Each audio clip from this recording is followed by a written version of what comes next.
everybody. Morning. Again, we have today a very busy agenda with a lot of important topics.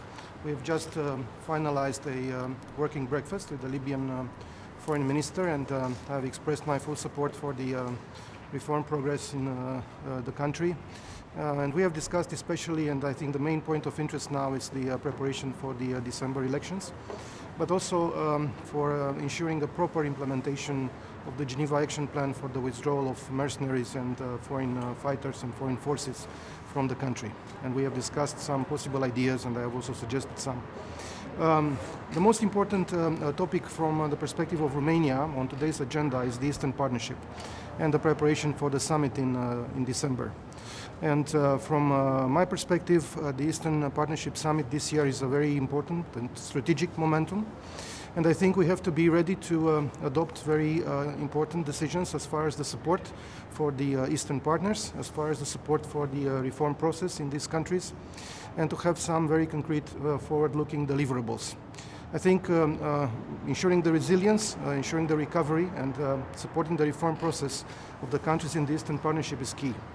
Among these issues, a proposal which is supported by Romania is to include within the package related to the future Eastern Partnership parameters a dialogue and more coordination as far as the security dimension is concerned, because, as you know, 5 out of 6 Eastern partners have protracted conflicts on their territories. And as you know, Romania has supported the inclusion on the agenda of the Foreign Affairs Council of this topic of the protracted conflicts.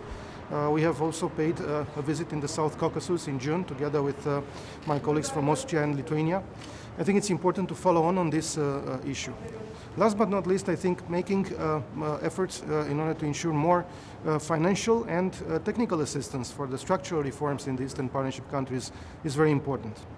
I will also inform my colleagues about the crisis in the Republic of Moldova related to the gas supplies. This is a very critical moment for the government in Chisinau, and this is due to the sudden change by Russia of the conditions for gas delivery and costs.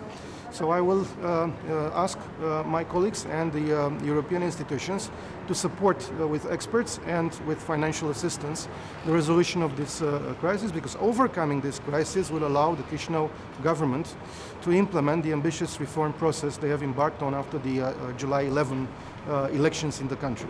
Then, of course, there are also other interesting topics on the agenda: the relationship with the Gulf states, the situation in Ethiopia. I'm looking forward to a very rich exchange today.